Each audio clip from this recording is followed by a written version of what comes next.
En l'an 1632, dans la cité animée de York en Angleterre, vint au monde un enfant destiné à devenir une légende. Ce garçon, nommé Robinson Crusoe, naissait à l'aube d'une ère de grands changements et d'aventures. Les rues pavées de York résonnaient des pas du jeune Robinson grandissant, les yeux émerveillés par les récits de contrées lointaines.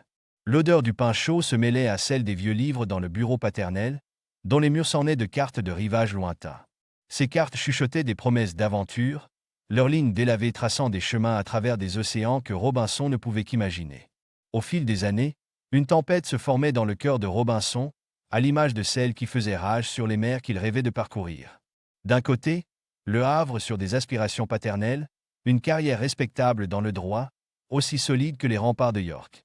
De l'autre, l'appel envoûtant de l'aventure, aussi sauvage et imprévisible que les vagues se brisant sur des rivages lointains.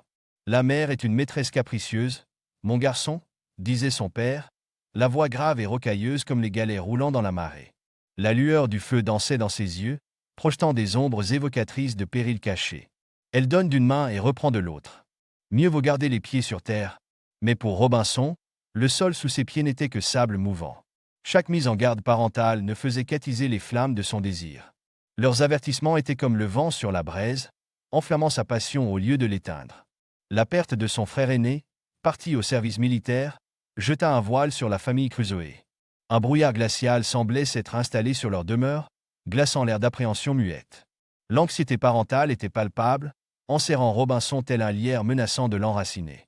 Pourtant, plus il cherchait à l'ancrer, plus le courant de ses rêves s'intensifiait. Robinson était attiré vers les confins de la ville, où l'horizon s'étendait à perte de vue. Là, il observait les navires s'évanouir au loin, leurs voiles gonflées telles les ailes de grands oiseaux prenant leur envol. L'air marin, chargé de sel, emplissait ses narines, goût de liberté auquel il aspirait ardemment.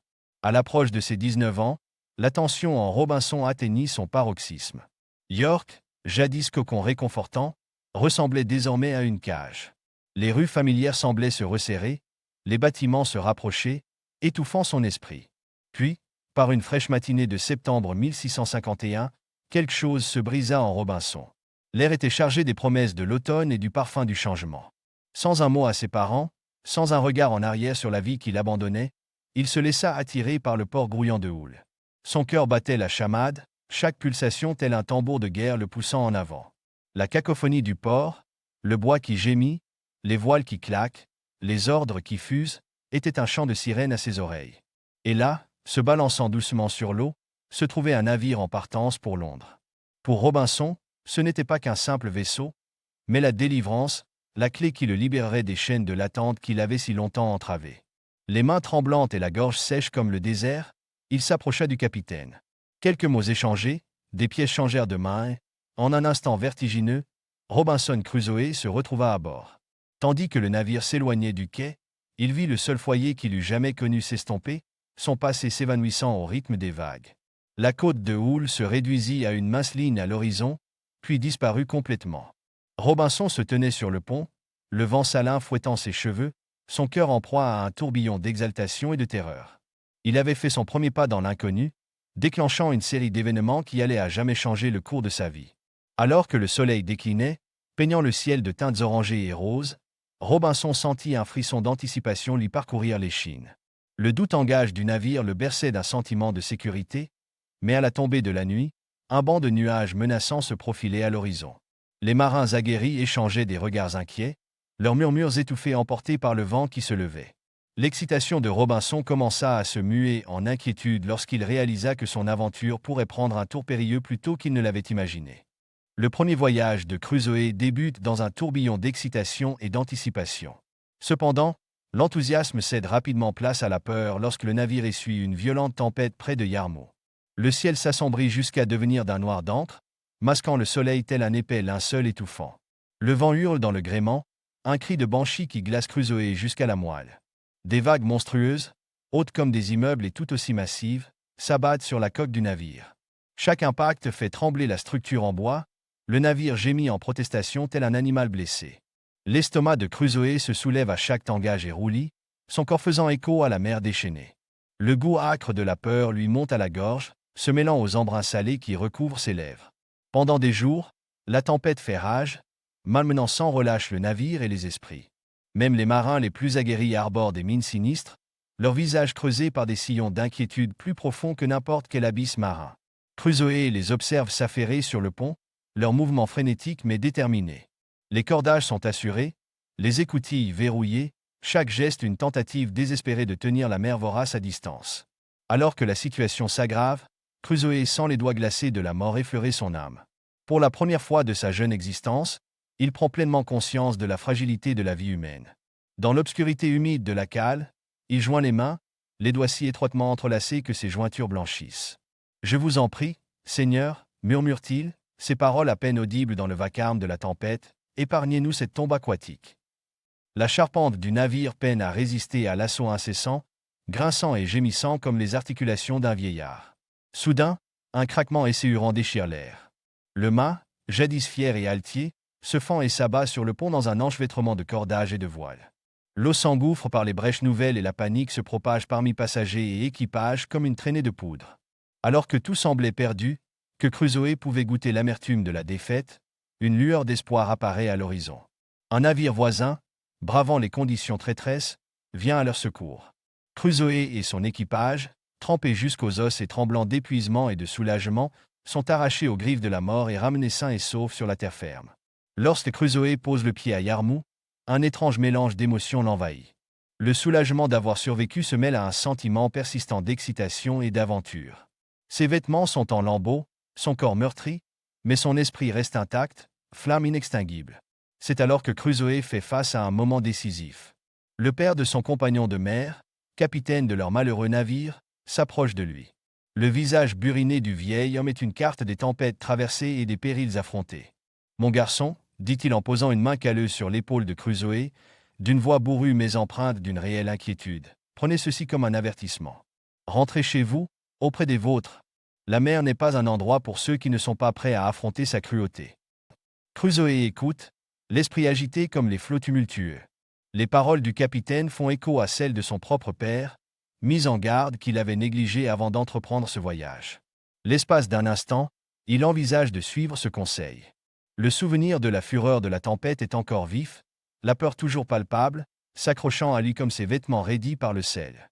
Mais alors qu'il se tient là, l'air marin emplissant ses poumons et le grondement lointain des vagues à ses oreilles, Crusoe sent quelque chose s'éveiller en lui.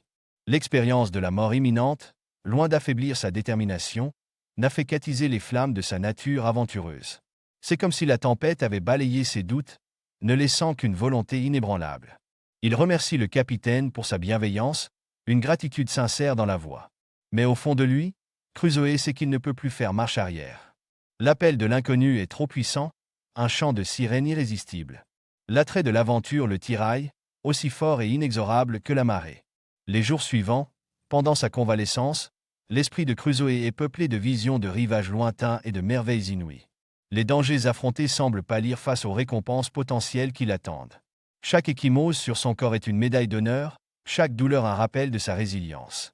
C'est ainsi que, le cœur gonflé d'espoir et la tête pleine de rêves, Crusoe se retrouve bientôt embarqué pour un nouveau voyage. Cette fois, sa destination est la Guinée, sur la côte africaine, terre de mystères et de promesses. Alors qu'il quitte Londres, laissant une fois de plus derrière lui la sécurité des rivages familiers, Crusoe sent un frisson d'excitation parcourir ses veines. Le navire fend les flots, chaque mille marin l'éloignant de son foyer et le rapprochant de son destin.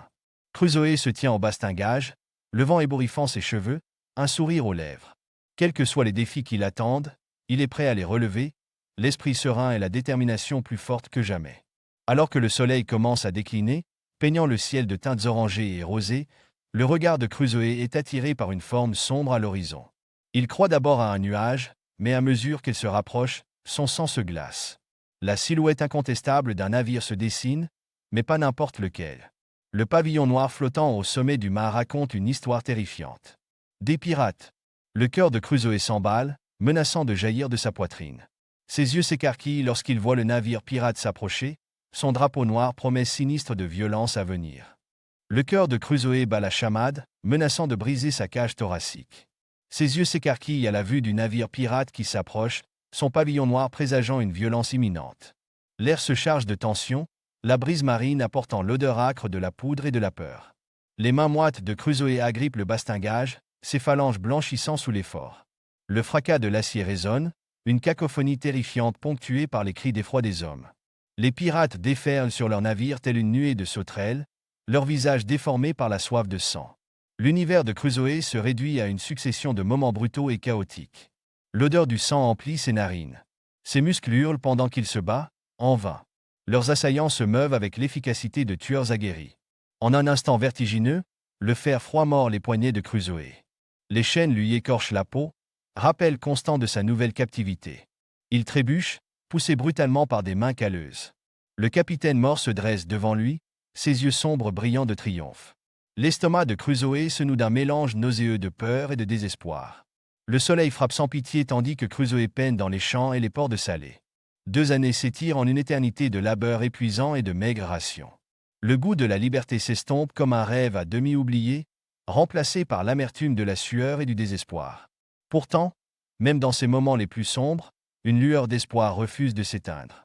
L'esprit de Crusoe ne cesse de chercher une échappatoire.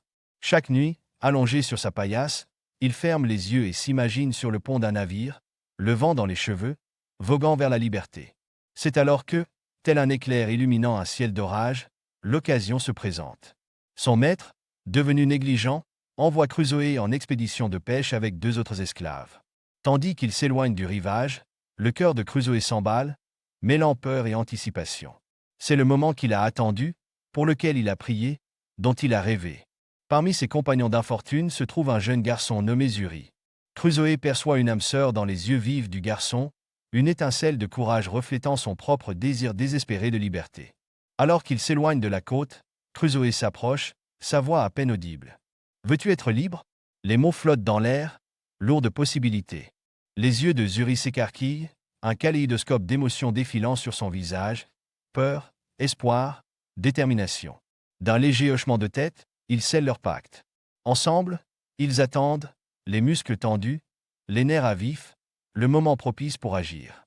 Lorsqu'il arrive, il passe à l'action. L'adrénaline pulse dans les veines de Crusoe tandis qu'il se bat avec l'énergie du désespoir. Dans une mêlée de coups et de cris, il maîtrise l'équipage mort, l'effet de surprise s'avérant décisif. Crusoe se tient à la barre du petit bateau, ses mains tremblant légèrement en saisissant le gouvernail. L'immensité de la côte africaine s'étend devant eux, une toile intimidante de possibilités et de périls. Il jette un coup d'œil à Zuri, voyant son propre mélange d'exaltation et de terreur se refléter dans les yeux du garçon. Leur périple le long de la côte est un véritable parcours du combattant. Le soleil implacable transforme le pont en fournaise, brûlant leur peau et asséchant leur gorge. La soif les tenaille sans cesse et la faim leur ronge les entrailles comme une bête vorace. Chaque voile à l'horizon les effraie. Serait-ce le navire qui les ramènerait dans l'enfer qu'ils ont fui? La côte elle-même est traîtresse. Des récifs acérés menacent de déchirer leur frêle embarcation, tandis que des courants imprévisibles cherchent à les précipiter contre le rivage impitoyable.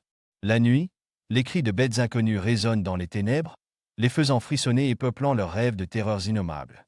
Pourtant, dans le creuset de leur épreuve commune, un lien improbable se forge entre Crusoe et Zuri. Ils partagent chaque bouchée de nourriture et chaque goutte d'eau précieuse. Ils se relaient à la barre, veillant l'un sur l'autre pendant leurs brefs moments de sommeil. En Zuri, Crusoe trouve non seulement un allié, mais un ami, quelqu'un qui comprend la profondeur de son désir de liberté, qui partage ses craintes et ses espoirs. Alors qu'ils naviguent plus au sud, leurs journées sont empreintes d'émerveillement et d'effroi. Des bancs de poissons volants traversent les vagues comme des flèches argentées, offrant de fugaces instants de beauté au cœur de leur lutte. Ils observent avec stupeur un groupe de baleines jaillissant hors de l'eau, leur corps massif retombant dans la mer avec des éclaboussures assourdissantes qui secouent leur frêle esquif. Un soir, alors que le soleil plonge sous l'horizon, peignant le ciel d'une palette éblouissante d'orange et de violet, Crusoe se tient à la proue du bateau. La brise salée ébouriffe ses cheveux, portant la promesse alléchante de nouveaux horizons. Il jette un coup d'œil à Zuri, qui ajuste soigneusement la voile, son jeune visage empreint d'une détermination qui dément son âge. À cet instant, malgré l'incertitude qui l'attend, Crusoe ressent un élan d'espoir si puissant qu'il manque de tomber à genoux. Ils ne sont plus esclaves, mais maîtres de leur destin, voguant vers un avenir plein de possibilités. Le goût de la liberté, si longtemps refusé, est enivrant. Alors que la nuit tombe, déployant son manteau d'étoiles, les yeux de Crusoe scrutent l'horizon qui s'assombrit. Son souffle se bloque dans sa gorge lorsqu'il aperçoit quelque chose, une faible lueur au loin. S'agit-il d'un mirage, d'une illusion cruelle de son esprit désespéré, ou bien est-ce Zuri, s'écrie-t-il, la voix rauque d'excitation et de peur. Tu vois ça? Le garçon se précipite à ses côtés, plissant les yeux dans l'obscurité grandissante. Lentement, la tache de lumière grossit et prend forme. C'est un navire, dont les contours se précisent à chaque instant. Le cœur de Crusoe s'emballe. Ce navire sera-t-il leur salut ou leur perte? Alors que le bâtiment se rapproche, ses intentions toujours inconnues, Crusoe et Zuri s'agrippent l'un à l'autre, leur destin en suspens. Crusoe et Zuri ont réussi une évasion audacieuse et se retrouvent à la dérive le long de la côte africaine. Leur destin bascule lorsqu'un navire portugais apparaît à l'horizon, tel un phare d'espoir dans leur situation désespérée. Le soleil de plomb frappe leur frêle embarcation, le bois gémissant sous eux à chaque vague. Les lèvres gercées, Crusoe fixe le navire qui approche, n'osant y croire. Zuri serre son bras, son jeune visage partagé entre peur et espoir. À mesure que le navire s'approche, Crusoe distingue le visage buriné du capitaine, dont les yeux bienveillants se plissent en leur tendant la main. La corde rêche de l'échelle lui mord les paumes tandis qu'il grimpe, les jambes flageolantes d'épuisement et de soulagement. La brise marine fouette les cheveux emmêlés de Crusoe alors que la côte africaine s'estompe. Appuyé au bastingage, il sent le poids de son épreuve s'alléger. Le craquement rythmé des poutres et le clapotis des vagues contre la coque le bercent d'un sentiment de sécurité oublié depuis des mois. Les jours se fondent en semaines tandis qu'il traverse l'Atlantique. La peau de Crusoe bronze sous le soleil implacable, son corps se fortifiant chaque jour. Le capitaine lui conte des histoires de contrées lointaines et de ports animés, attisant sa soif d'aventure. Lorsqu'ils atteignent enfin les côtes brésiliennes, Crusoe chancelle comme un nouveau-né en posant pied à terre. Les couleurs vives et les odeurs inconnues de ce nouveau monde l'assaillent. L'air est chargé du parfum sucré de la canne et de l'arôme terreux du tabac, mêlé à l'odeur âcre du poisson et du sel des quais. Dans la ville portuaire grouillante, Crusoe est attiré par les plantations luxuriantes à perte de vue. Les champs verdoyants ondulent sous la brise, promettant richesse et opportunité. Il se laisse entraîner dans des conversations avec les planteurs locaux, leurs paroles faisant naître des rêves de prospérité. Avec un mélange d'excitation et d'appréhension, Crusoe décide de tenter sa chance dans la plantation. Il vend son bateau, celui-là même qui l'avait mené à la liberté, non sans un pincement au cœur. Le plus dur est de se séparer de Zuri. Le regard du garçon, empreint de tristesse et de compréhension, le hante longtemps après son départ. Avec l'argent de ses ventes, Crusoe achète un lopin de terre. Ce n'est pas grand-chose, mais c'est à lui. Debout au bord de sa propriété, la terre riche s'effritant entre ses doigts, il sent monter en lui une vague de détermination. L'odeur des possibilités flotte dans l'air, aussi palpable que l'humidité qui lui colle à la peau. Les 4 années suivantes s'écoulent dans un tourbillon de labeur acharné et d'apprentissage difficile. Les mains de Crusoe, jadis douces, deviennent calleuses et fortes. Il apprend les rythmes de la terre, l'équilibre délicat entre soleil et pluie nécessaire pour en tirer subsistance. Chaque ampoule, chaque courbature est un badge d'honneur dans sa quête de réussite.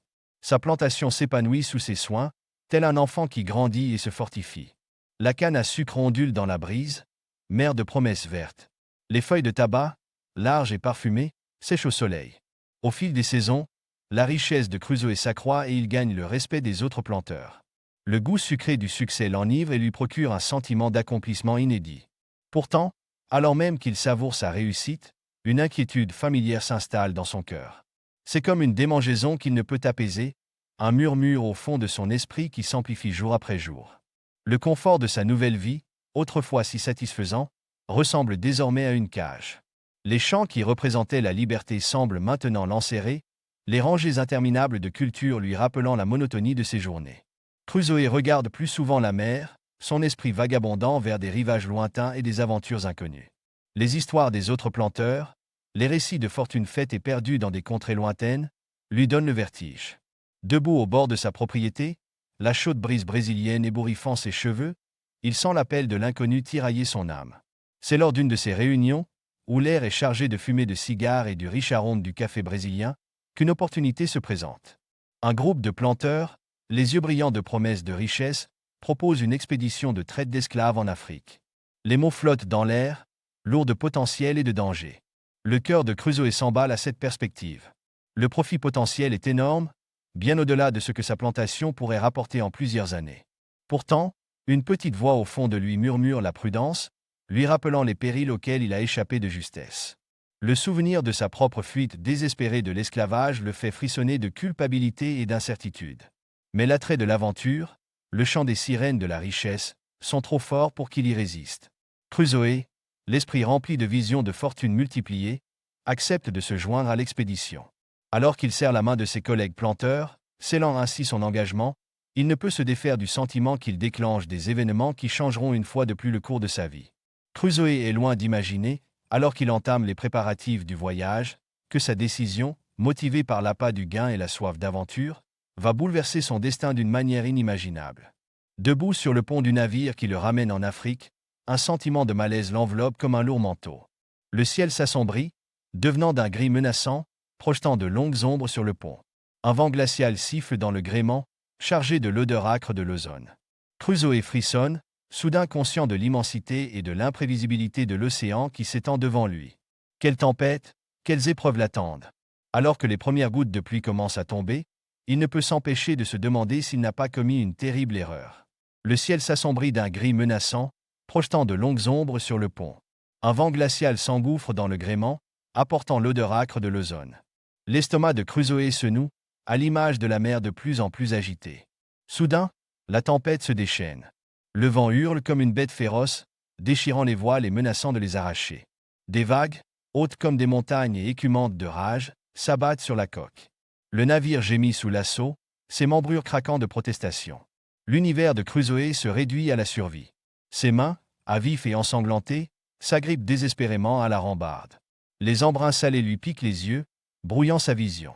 À travers la brume, il voit avec horreur ses compagnons, des hommes avec qui il a partagé repas et rires, emportés par la mer impitoyable. Il hurle, « Tenez bon !» sa voix noyée dans le grondement de la tempête. En vain. Un à un, ils disparaissent dans l'abîme. Un craquement sinistre déchire l'air. Le grand mât se fend, s'abattant comme un arbre. Le cœur de Crusoe s'emballe, tambour frénétique de peur. C'est la fin, pense-t-il. Voilà comment il va mourir.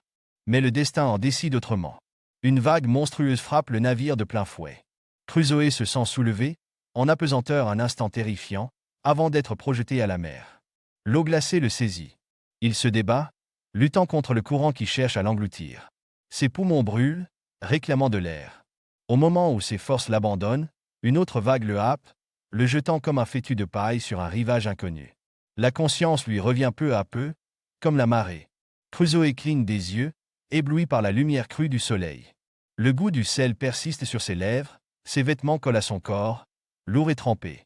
En se redressant sur des bras tremblants, le poids de sa situation le frappe de plein fouet. Il est seul, naufragé, l'unique survivant d'une catastrophe qui a coûté la vie à tous ses compagnons.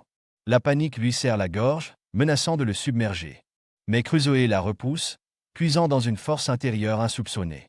Il observe son environnement, scrutant la côte et la végétation dans s'alentour. La plage s'étend devant lui, étendue de sable doré souillé par les débris épars du naufrage. Puis, comme une lueur d'espoir, il aperçoit l'épave de son navire, non loin du rivage. Cette vision fait naître en lui une étincelle de détermination. S'il parvient à l'atteindre, il pourra récupérer des provisions essentielles à sa survie. Les jours suivants, Crusoe entreprend une série de nages périlleuses vers l'épave. Chaque trajet est un combat contre les courants et son propre épuisement. L'eau salée lui brûle les yeux et irrite sa peau, mais il persévère, poussé par l'instinct de survie. Ses efforts portent leurs fruits. À chaque voyage, Crusoe parvient à sauver des fournitures vitales du navire en perdition. Des outils pour façonner son environnement, des armes pour se défendre contre l'inconnu, de la nourriture pour combattre la faim et des vêtements pour se protéger des éléments. Il récupère même un peu d'argent, dont l'inutilité dans sa situation actuelle le fait rire amèrement. Debout sur la plage, entouré de son butin durement gagné, Crusoe est submergé d'émotions. Le soulagement d'avoir mis la main sur ces objets essentiels se mêle à une peur profonde de l'avenir incertain qui l'attend. Pourtant, une pointe de fierté gonfle sa poitrine. Il a survécu contre toute attente, et ces objets récupérés représentent plus que de simples biens matériels, ils sont le fondement de sa nouvelle vie sur cette île. Prenant une profonde inspiration, Crusoe redresse les épaules et tourne son regard vers l'intérieur des terres. Il sait que la véritable épreuve de survie ne fait que commencer. Mais armé de ses provisions et d'une volonté indomptable de vivre, il est prêt à affronter tous les défis que l'île lui réserve. Alors que le soleil décline, projetant de longues ombres sur la plage, Crusoe ressent une urgence soudaine. Il lui faut un abri, et vite. L'idée de passer une autre nuit à la merci des éléments le fait frissonner. Avec une détermination renouvelée, il rassemble ce qu'il peut porter et se dirige vers la lisière de la forêt. La végétation dense se dresse devant lui, sombre et intimidante. Alors que Crusoe fait ses premiers pas dans l'inconnu, un bruissement le fige sur place. Quelque chose bouge dans les fourrés, quelque chose de gros. Son cœur s'emballe lorsqu'il réalise qu'il n'est peut-être pas seul sur cette île, finalement. Le soleil impitoyable frappe le dos de Crusoe qui traîne péniblement des planches et des toiles sur le sable brûlant. La sueur dégouline sur son visage, pique ses yeux et laisse des traces salées sur sa peau rougie. Le fracas incessant des vagues sur le rivage accompagne ses efforts, rappelle lancinant de sa solitude. S'abriter devient sa priorité absolue. Les mains calleuses et les muscles endoloris, Crusoe érige un abri de fortune avec les voiles du navire. La toile se gonfle dans la brise marine tandis qu'il l'attache à des poteaux récupérés de l'épave. Ce n'est pas grand-chose, mais lorsqu'il s'y glisse pour la première fois, l'ombre lui semble miraculeuse. La fraîcheur l'enveloppe, offrant un bref répit dans cette chaleur accablante. Au fil du temps, l'abri rudimentaire de Crusoe évolue. Tel un bâtisseur acharné, il travaille sans relâche, l'esprit bouillonnant de plans pour survivre dans cette contrée sauvage. La tente se transforme peu à peu en une structure plus solide, qu'il surnomme affectueusement son château. Loin d'être grandiose, c'était néanmoins le sien, témoignage de sa résilience et de son ingéniosité. L'angoisse s'installe à la tombée de la nuit, projetant de longues ombres sur son petit domaine. Crusoe imagine des menaces tapies dans les profondeurs de l'île.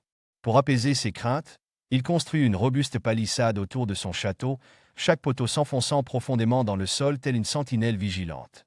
Cette barrière lui procure un sentiment de sécurité, aussi illusoire soit-il. L'absence de contact humain commence à ronger l'esprit de Crusoe. Le silence est assourdissant, brisé uniquement par les cris d'oiseaux inconnus et le bruissement du vent dans les palmes. Pour lutter contre la folie rampante de l'intemporalité, il conçoit un calendrier rudimentaire. Méticuleusement, Crusoe érige une grande croix en bois près de sa demeure.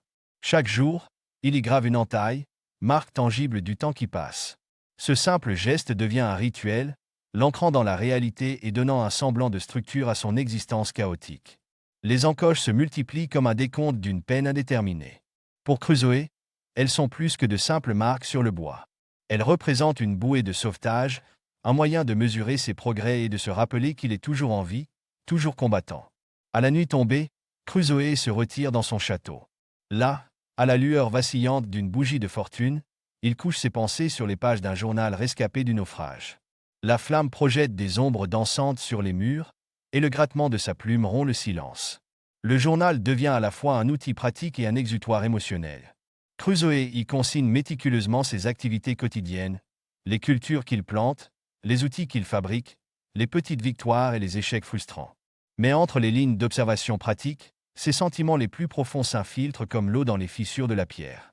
Il écrit sur ses peurs, la terreur paralysante de ne jamais être secouru, de mourir seul sur cette île perdue. Sa main tremble lorsqu'il décrit ses espoirs, ses rêves de navire apparaissant à l'horizon, de retour à la civilisation. Et il relate son adaptation progressive à la vie insulaire, surpris par sa propre résistance et son ingéniosité. L'écriture devient thérapeutique, un moyen d'assimiler ses émotions tumultueuses et de maintenir une prise ténue sur son identité.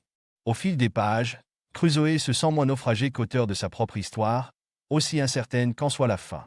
Face à une solitude écrasante, ses pratiques simples, la croix entaillée et le journal usé, deviennent les points d'ancrage de Crusoe. Elles l'aident à maintenir un sens de l'ordre et un but, petite flamme d'espoir vacillant dans les vastes ténèbres de son isolement. En refermant son journal chaque soir avant de s'endormir, Crusoe s'accroche à ses routines, conscient qu'elles sont cruciales pour sa survie, non seulement celle de son corps, mais aussi celle de son âme. Au fil du temps, Crusoe se métamorphose. Le fils de marchand aux mains douces s'efface au profit d'un homme endurci par l'île impitoyable. Ses paumes autrefois lisses sont désormais calleuses, sa peau tannée par le soleil implacable. Il se déplace avec une nouvelle assurance, chaque geste étant délibéré et efficace. Un matin, alors qu'il grave une nouvelle entaille sur sa croix de bois, Crusoe aperçoit son reflet dans une flaque d'eau de pluie. Le visage qui lui fait face est presque méconnaissable, buriné par les éléments, barbu, avec des yeux qui brillent d'une lueur sauvage et déterminée. Il réalise soudain qu'il ne fait plus que survivre, mais qu'il commence à s'épanouir dans ce nouvel environnement. Le séjour prolongé sur l'île a métamorphosé Robinson Crusoe. D'un naufragé sans défense, il est devenu un survivant ingénieux, perfectionnant ses compétences pour s'épanouir dans son univers isolé. Le soleil tropical implacable darde ses rayons sur la peau hâlée de Crusoe lorsqu'il s'aventure à explorer son nouveau domaine. Chaque pas crisse sous ses sandales de fortune, faisant fuir de minuscules lézards. L'air est chargé d'effluves salés et de parfums exotiques, lui rappelant constamment sa solitude. Du haut d'une colline, l'île se dévoile telle une tapisserie vivante. Les forêts luxuriantes cèdent la place à des falaises escarpées, sculptées par des siècles de vents et de vagues. Des criques dissimulées ponctuent le littoral, promettant abri et ressources inexplorées. Le cœur de Crusoé s'emballe, mêlant crainte et exaltation. Il est à la fois maître et captif de ce paradis sauvage. Par un après-midi étouffant, le silence moite de la jungle est rompu. Un bruissement dans les fourrés fait bondir le pouls de Crusoé. Une chèvre sauvage se tient là, baignée de lumière. Son pelage luit comme de l'argent poli, ses yeux sont méfiants mais sans peur. Les mains tremblantes, Crusoé brandit sa lance rudimentaire. L'instant s'étire, seule sa respiration haletante brise le silence. Puis, une prière aux lèvres, il frappe. La chèvre s'effondre, emportant avec elle une part de l'ancien Crusoé. Le triomphe l'envahit, vite chassé par le remords. C'est la survie dans sa forme la plus brute, tuer ou mourir de faim. Agenouillé près de sa proie, l'odeur féreuse du sang se mêlant aux effluves terreux du feuillage écrasé, Crusoé comprend qu'il a franchi un cap. Il ne se contente plus de subsister sur l'île, il apprend à y vivre. Le goût de la viande fraîche après des semaines de disette est divin. Il éveille en Crusoé quelque chose de primitif, une faim qui dépasse la simple nourriture, un désir de maîtriser son environnement. S'il y a une chèvre, il doit y en avoir d'autres. Les jours deviennent des semaines tandis qu'il observe, planifie et conçoit des pièges de plus en plus élaborés. Sa persévérance porte ses fruits. Bientôt, un petit troupeau de chèvres capturées bêlent dans un enclos rudimentaire, leur plainte devenant une douce mélodie aux oreilles de Crusoé. Ce garde-manger vivant promet non seulement la subsistance, mais aussi un avenir. À chaque traite, à chaque reproduction réussie, Crusoé sent son emprise sur la survie se renforcer. Mais la nourriture n'est qu'un début. Les graines récupérées du naufrage brûlent dans sa paume comme de minuscules braises d'espoir. Ses premières tentatives agricoles sont des échecs cuisants. Les semis se flétrissent sous un soleil impitoyable et des insectes inconnus dévorent les tendres poussant une nuit. Mais l'obstination de Crusoé, autrefois un handicap dans la société civilisée, devient son plus grand atout. Il étudie les rythmes de l'île comme un homme possédé. Les cycles de pluie et de sécheresse, les subtils changements de direction du vent, tout s'inscrit dans son almanach mental. Chaque échec l'instruit, le transformant en plus qu'un simple naufragé. Il devient l'élève de la terre elle-même. Le jour où les premières pousses vertes d'orge percent le sol, Crusoé fond en larmes. À genoux, ses doigts calleux caressent délicatement les fragiles tiges. Ce ne sont pas seulement des plantes qui poussent, c'est l'espoir qui s'enracine. Au fil du temps, ses récoltes prospèrent et son esprit s'épanouit. Bientôt, des parcelles d'orge et de riz ondulent sous la brise marine, témoignage doré de sa détermination et de son ingéniosité. La vie s'installe dans un rythme aussi prévisible et réconfortant que les marées.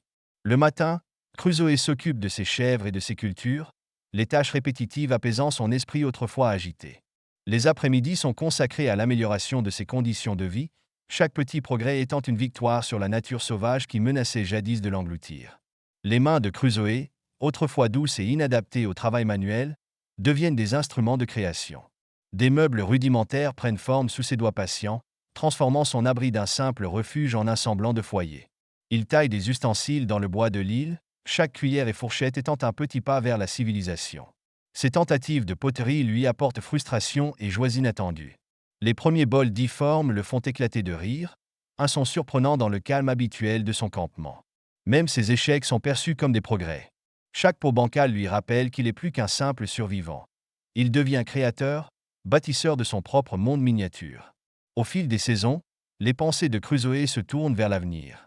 L'abondance de l'été doit le porter à travers les périodes de vaches maigres. L'odeur âcre de fumée et de sel devient une compagne constante alors qu'il expérimente la conservation de la viande. Des lanières de chair de chèvre pendent comme d'étranges fruits sur des étagères improvisées, séchant lentement sous la brise de l'île. Ce spectacle emplit Crusoé d'une fierté farouche. Il n'est plus à la merci du destin, il le façonne activement. À chaque nouvelle compétence maîtrisée, le poids écrasant de l'isolement s'allège. La solitude cède la place à une satisfaction tranquille de ses accomplissements. L'île, autrefois prison, est devenue la toile de son ingéniosité. Chaque soir, assis près du feu, entouré des fruits de son labeur, Crusoé prend conscience d'une vérité profonde. Il n'a pas simplement survécu, il a trouvé le moyen de vraiment vivre. Pourtant, alors que le soleil plonge sous l'horizon, projetant de longues ombres sur son domaine soigneusement entretenu, une sensation étrange parcourt la nuque de Crusoe. Les poils de ses bras se hérissent et un frisson le traverse malgré la chaleur persistante. Quelque chose semble différent, inhabituel, comme si l'air autour de lui retenait son souffle dans l'attente. Crusoe scrute le paysage s'assombrissant, ses yeux luttant contre l'obscurité croissante. Pour la première fois depuis des années, il se sent observé, épié. Son paradis lui paraît soudain moins sûr, moins familier. À la tombée de la nuit, Crusoe se retire dans son abri, incapable de se défaire du sentiment que son monde soigneusement construit est sur le point de basculer à jamais. Le monde de Robinson Crusoe est sur le point de basculer. Après des années de solitude sur l'île, une découverte inattendue va bouleverser sa paisible routine. Le soleil frappe sans pitié tandis que Crusoe arpente le rivage, ses pieds s'enfonçant dans le sable brûlant à chaque pas. Le fracas rythmé des vagues sur la plage avait longtemps été son seul compagnon, une mélodie apaisante qui calmait habituellement son esprit tourmenté. Mais aujourd'hui, quelque chose clochait. L'air semblait plus lourd, chargé d'une énergie invisible qui lui donnait la chair de poule. Au détour d'un virage familier, ses yeux se posèrent sur quelque chose qui fit s'emballer son cœur. Là, clairement imprimée dans le sable humide, se trouvait une empreinte de pas humaine. Crusoe se figea, le souffle coupé. L'empreinte était indéniable, son contour net et frais, comme si elle venait d'être laissée. Elle était bien plus grande que la sienne, un rappel brutal du monde extérieur qu'il avait depuis longtemps oublié. Le temps sembla s'arrêter. Le murmure constant des vagues s'estompa tandis que l'esprit de Crusoe s'embrouillait, peinant à assimiler ce qu'il voyait. L'espoir, tel un papillon fragile, voleta dans sa poitrine. Était-ce le signe d'un sauvetage, la fin de son exil solitaire? Mais aussi vite, la terreur s'empara de lui, lui coupant le souffle. Et si cette empreinte appartenait à un sauvage, un cannibale, ou pire encore? Le cœur de Crusoe battait la chamade, chaque pulsation résonnant à ses oreilles. Il s'agenouilla près de l'empreinte, ses doigts tremblants flottant juste au-dessus du sable. Une part de lui voulait croire qu'il s'agissait de la sienne, une illusion née d'années d'isolement. Mais lorsqu'il posa son pied à côté de l'empreinte mystérieuse, la différence de taille flagrante anéantit ce faible espoir. La panique le submergea, glaçant son sang. L'île, jadis son sanctuaire, ressemblait maintenant à un piège. Chaque bruissement de feuilles, chaque craquement de brindilles devenait une menace potentielle. Les yeux écarquillés, Crusoe scrutait la lisière des arbres à la recherche du moindre mouvement. La végétation luxuriante qui avait été source de réconfort semblait désormais receler d'innombrables dangers. Le cœur serré, il s'enfuit vers sa demeure fortifiée. Le trajet, autrefois si familier, ressemblait maintenant à un parcours du combattant jonché de périls invisibles. Chaque ombre semblait bouger, chaque bruit était amplifié par sa peur. La sueur perlait sur son front, son souffle était haletant lorsqu'il atteignit enfin son refuge. Crusoe se barricada à l'intérieur, ses mains tremblantes empilant des meubles contre la porte. Le bois rugueux écorchait ses paumes, mais il ne sentait pas la douleur. Pendant 3 longues journées, il resta cloîtré, prisonnier de sa propre peur. Le silence qui avait été son fidèle compagnon lui paraissait maintenant oppressant, peuplé de chuchotements et de pas imaginaires. Le sommeil le fuyait, ses rêves hantés par des silhouettes obscures au sourire menaçant. Lorsqu'il se risqua enfin à sortir, le monde semblait avoir changé. L'île, autrefois paradis de solitude, ressemblait désormais à un labyrinthe sinistre. Crusoe se déplaçait avec la prudence d'un animal traqué, ses yeux balayant constamment les alentours. Le poids de ses armes, jadis rassurant, était maintenant une sinistre nécessité. Le métal froid de son mousquet pressé contre sa paume lui rappelait sans cesse le danger potentiel qui le guettait à chaque tournant. Il se mit à fortifier son abri avec une urgence frénétique, comme s'il érigeait une forteresse contre un siège imminent. De nouvelles barrières s'élevèrent, des caches furent aménagées, chaque ajout constituant un rempart contre sa peur grandissante. Ses habitudes quotidiennes, autrefois source de réconfort et de structure, étaient désormais soigneusement planifiées pour minimiser son exposition.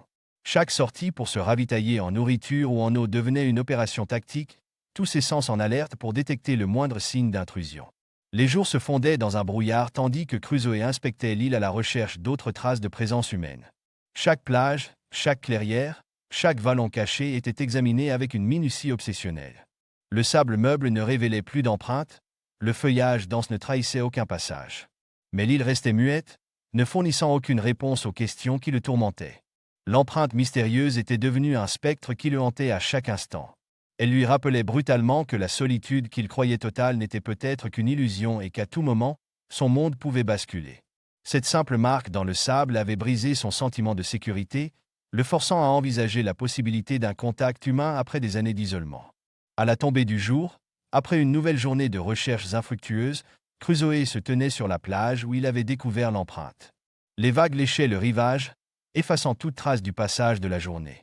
Le soleil couchant peignait le ciel de teintes orangées et roses, un spectacle magnifique qui l'aurait autrefois empli de sérénité. Aujourd'hui, ce tableau lui rappelait qu'une journée de plus s'était écoulée sans réponse. Il réalisa que cet événement marquait un tournant dans sa vie insulaire. La routine confortable de son existence avait été irrémédiablement bouleversée, remplacée par une nouvelle réalité teintée à la fois de crainte et d'anticipation. Quoi qu'il advienne, Crusoe savait que rien ne serait plus jamais comme avant. Alors qu'il faisait demi-tour vers son abri, un mouvement attira son attention. Là, à l'orée de la forêt, une ombre semblait se mouvoir. Le cœur de Crusoe bondit dans sa gorge. Le vent jouait-il avec les feuilles ou était-il sur le point de se retrouver nez à nez avec le propriétaire de cette mystérieuse empreinte? La solitude de Robinson Crusoe est sur le point de prendre fin. Après des années d'isolement sur son île, un événement dramatique va bouleverser à jamais son existence solitaire. Le soleil frappe sans pitié la peau tannée de Crusoe, accroupi derrière un amas de rochers, le cœur battant la chamade. La brise marine apporte l'odeur âcre de la fumée et quelque chose de bien plus sinistre. Ses yeux, aiguisés par des années de survie, se fixent sur un groupe de silhouettes sombres qui se déplacent tels des prédateurs le long du rivage doré. Des cannibales. Ce mot le glace malgré la chaleur tropicale. Leurs chants gutturaux se mêlent au fracas rythmique des vagues, créant une mélodie obsédante annonçant un malheur imminent. Parmi leurs prisonniers, un homme se démarque. Ses yeux brillent d'une détermination farouche qui fait écho à la volonté de survie de Crusoe. Dans un tourbillon de sable et de désespoir, le captif se libère. Il court avec l'énergie frénétique d'une proie, chaque foulée soulevant un nuage de sable. Sans réfléchir, Crusoe sent son corps réagir. Des années d'isolement s'envolent et un élan de courage le propulse en avant. Le poids de ses armes à feu est rassurant dans ses mains calleuses. Lorsqu'il sort de sa cachette, les cannibales qui le poursuivent se fichent.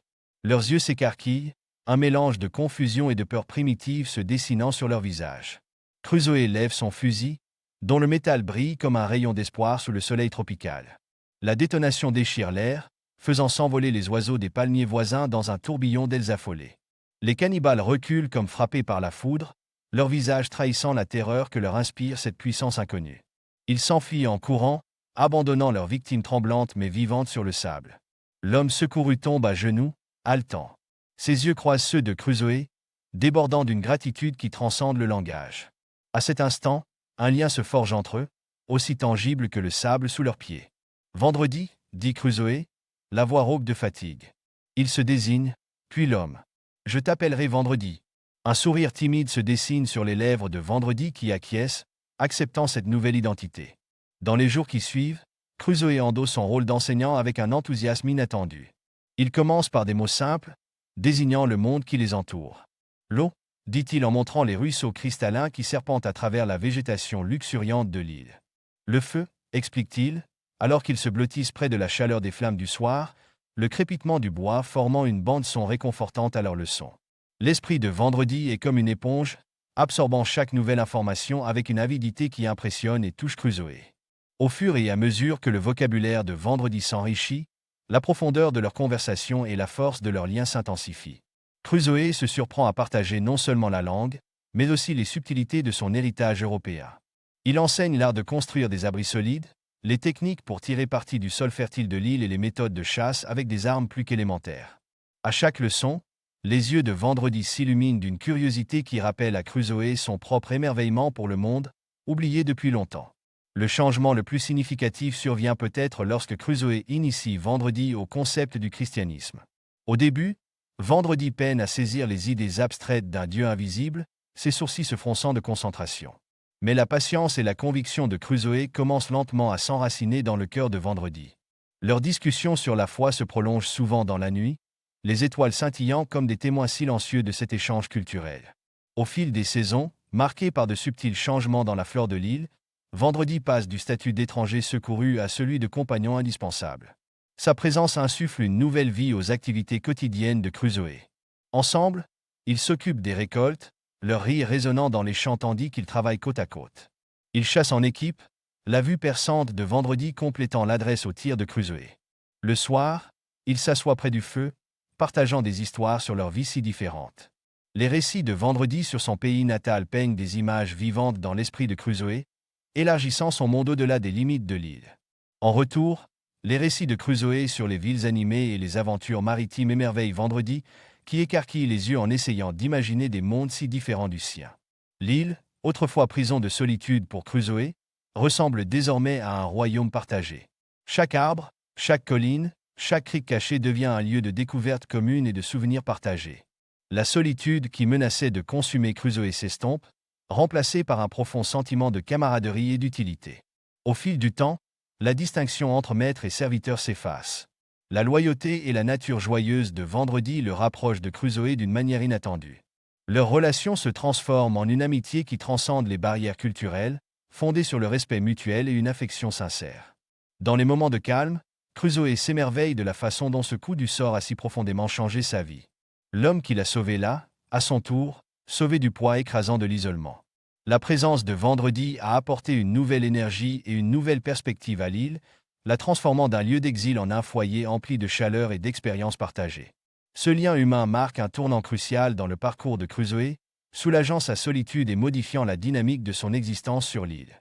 Alors qu'ils sont assis ensemble, contemplant un autre coucher de soleil époustouflant, le ciel s'embrasant d'orange et de pourpre, Crusoe réalise qu'en sauvant Vendredi, il a trouvé quelque chose qu'il ne savait pas lui manquer, un véritable ami et un sens renouvelé à sa vie de naufragé. Pourtant, tandis que le soleil disparaît sous l'horizon, projetant de longues ombres sur leur île paradisiaque, une inquiétude tenace ronge les bords du contentement de Crusoe. Le souvenir de la visite des cannibales persiste comme un nuage sombre. Reviendront-ils? Et si c'était le cas, cette paix fragile que Vendredi et lui ont construite pourrait-elle résister à la tempête qui ne manquerait pas de s'ensuivre? Crusoe et Vendredi avaient trouvé la paix sur leur île sanctuaire. Cependant, leur vie tranquille n'était pas sans défi, car ils étaient périodiquement troublés par des groupes de cannibales indésirables qui revenaient sur leurs côtes. Le soleil rasait l'horizon, projetant de longues ombres sur la plage. L'air moite collait à la peau comme un linge humide. Les yeux de Crusoe scrutaient l'horizon, une habitude née d'années de vigilance. À ses côtés, Vendredi était accroupi, les muscles tendus, prêt à bondir à tout instant. Le bruit des pirogues qui s'approchaient rompit le rythme du clapotis des vagues sur le rivage. Le cœur de Crusoe s'emballa, ses paumes devinrent moites. Ils se replièrent silencieusement dans l'abri du feuillage dense, leurs mouvements rodés par l'habitude. De leur cachette, ils observèrent un groupe de cannibales accostés. La scène qui se déroulait devant eux ressemblait à un cauchemar éveillé. Deux prisonniers, le visage marqué par la terreur, gisaient ligotés sur le sable. Les cannibales s'affairaient autour d'eux avec une efficacité qui donna la chair de poule à Crusoe. « Vendredi » chuchota Crusoe, sa voix à peine audible par-dessus le bruissement des feuilles, « nous ne pouvons pas rester les bras croisés. » Leurs regards se croisèrent, une compréhension muette passa entre eux. Ils avaient maintes fois envisagé cette éventualité, mais la réalité était bien plus effroyable qu'ils ne l'avaient imaginé. La main de Crusoe trembla lorsqu'il vérifia son arme à feu. Son poids était à la fois rassurant et terrifiant. Il n'avait jamais ôté la vie à un être humain auparavant, mais en cet instant, il savait qu'il devait agir ou porter à jamais le fardeau de son inaction. « À mon signal » souffla Crusoe, les yeux rivés sur la scène macabre qui se déroulait devant eux. Ils surgirent de leur cachette, leur apparition soudaine évoquant celle d'anges vengeurs s'abattant sur la plage. Le fracas des coups de feu déchira l'air, faisant s'envoler les oiseaux des arbres voisins dans un tourbillon de plumes et de cris d'alarme. Le chaos éclata sur le sable, les cannibales se dispersant comme des lapins effarouchés, leurs pieds soulevant des nuages de sable fin et blanc. Dans la confusion, Crusoe et Vendredi se précipitèrent vers les prisonniers. Le premier, un homme au visage buriné de marin, les regardait avec un mélange d'incrédulité et de gratitude. Mais c'est le second prisonnier qui arracha à Vendredi un cri de pure joie. « Père » s'exclama-t-il, tombant à genoux à côté de l'homme plus âgé. Crusoe observa Vendredi étreindre son père, les larmes ruisselant sur leur visage. Ces retrouvailles étaient comme un baume pour son âme, un rappel de la bonté qui pouvait exister même dans les moments les plus sombres. Le son de leurs sanglots joyeux se mêlait au doux clapotis des vagues, créant une mélodie douce amère. Alors que la poussière retombait et que les derniers cannibales disparaissaient dans la jungle, ne laissant derrière eux que des empreintes de pas dans le sable, Crusoe se tourna vers le marin. L'homme se présenta comme un Espagnol, sa voix rauque d'émotion les remerciant pour leur intervention providentielle. Dans les jours qui suivirent, leur petite communauté se souda. L'île, autrefois vaste et solitaire, s'animait désormais du son des voix et des rires. Vendredi et son père passaient de longues heures à discuter, comblant ainsi le fossé de leur longue séparation. Leurs paroles coulaient comme une rivière, parfois ponctuées de larmes, d'autres fois de rires qui résonnaient sur la plage. L'Espagnol, lui aussi, devint partie intégrante de leur groupe. Ces récits d'aventures et d'autres Européens échoués sur le continent peignaient des images vivantes dans l'esprit de Crusoe. Chaque histoire était comme une fenêtre sur le monde au-delà de leur île, un monde que Crusoe avait presque oublié. En écoutant ces récits, une étincelle d'espoir s'alluma dans la poitrine de Crusoe. Pour la première fois depuis des années, il s'autorisa à imaginer un avenir au-delà des limites de l'île. Il commença à échafauder des plans, discutant avec l'Espagnol de la possibilité de secourir les autres Européens. L'île, qui était autrefois une prison, lui apparaissait désormais comme la première étape d'un voyage.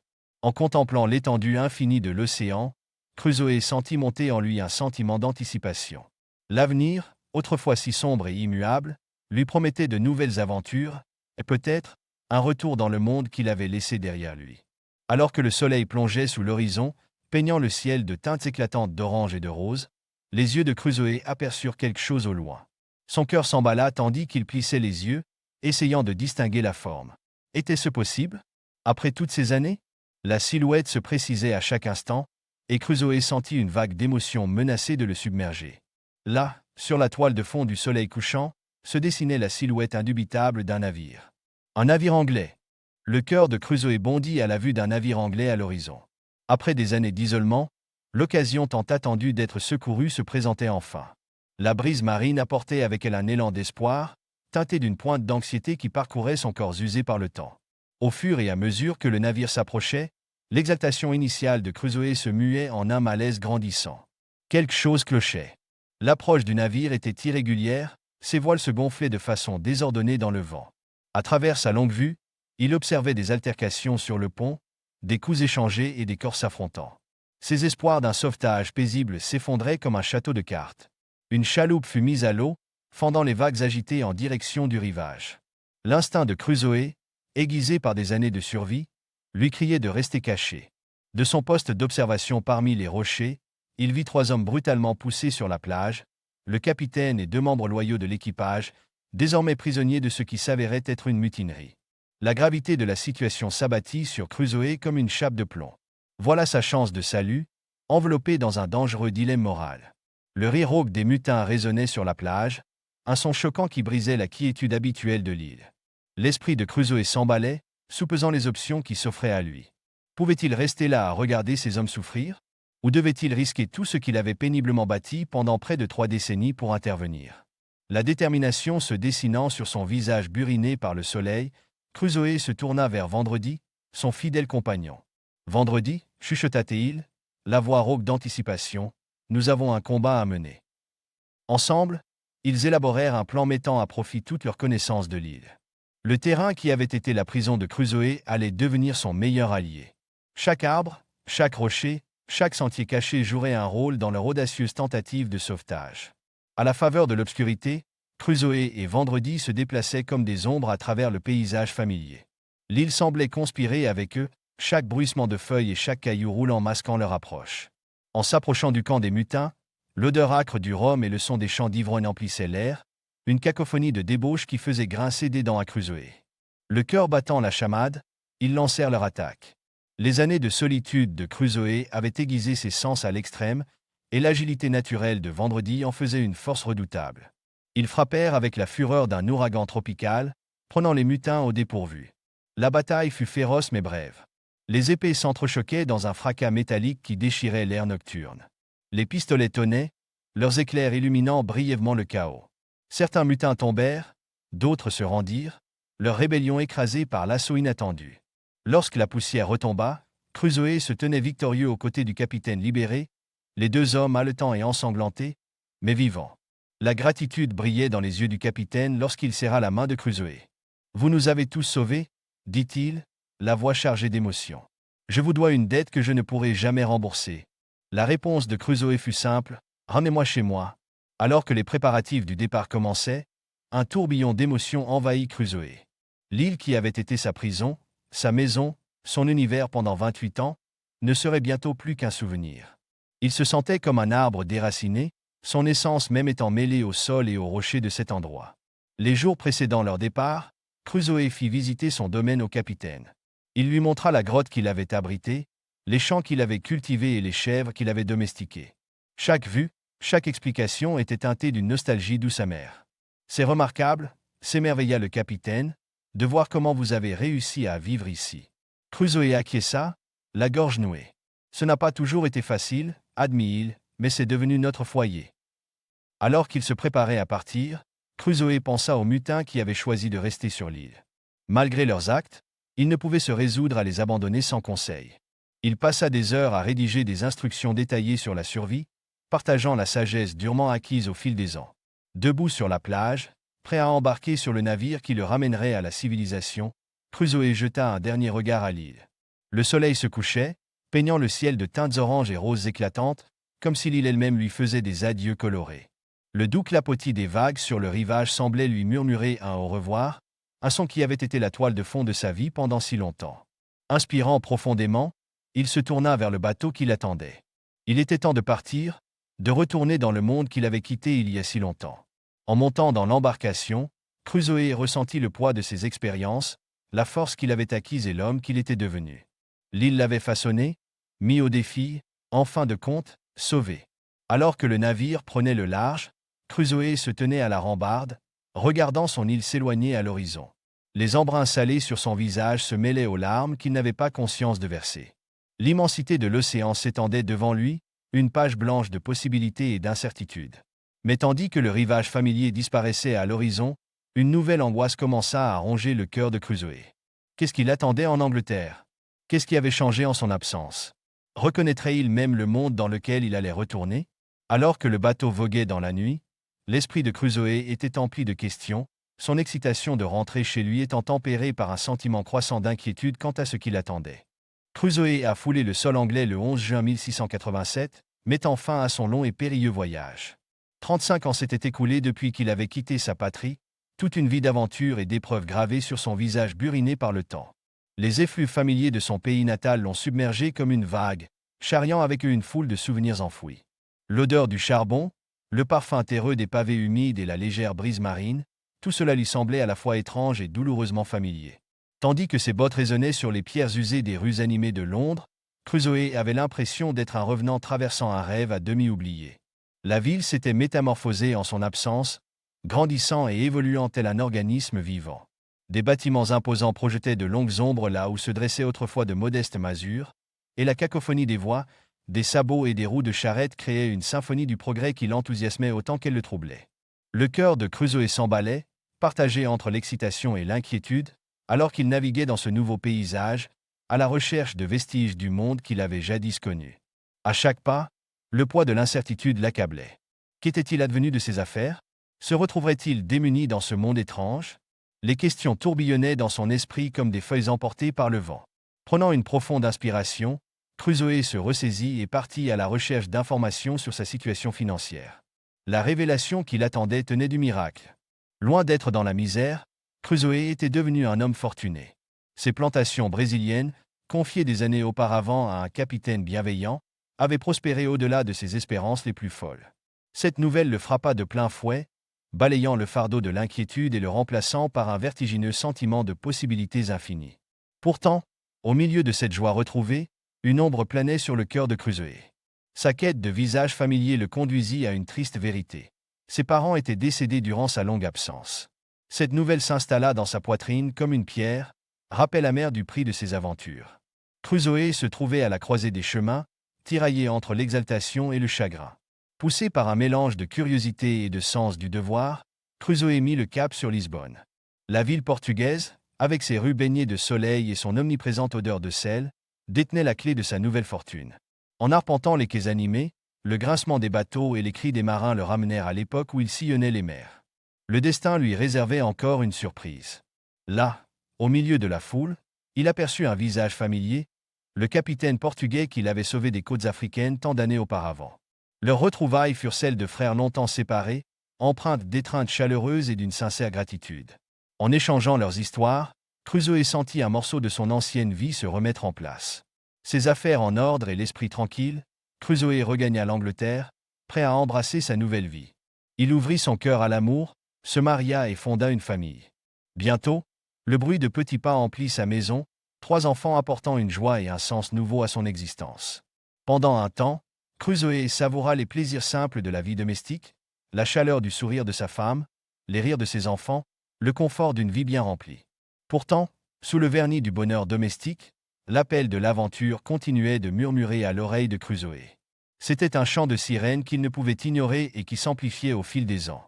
À la mort de sa chère épouse, le dernier lien qui le retenait à cette vie paisible se brisa. La nostalgie de l'errance revint, aussi insistante qu'un battement de cœur. Incapable de résister à l'attrait de son passé, Crusoe reprit la mer, déterminé à revoir l'île qui avait été à la fois sa prison et son royaume. Le voyage fut comme un retour dans le temps, chaque mille le rapprochant de l'homme qu'il avait été. Les embruns sur son visage et l'horizon sans fin réveillèrent en lui quelque chose qui sommeillait depuis longtemps.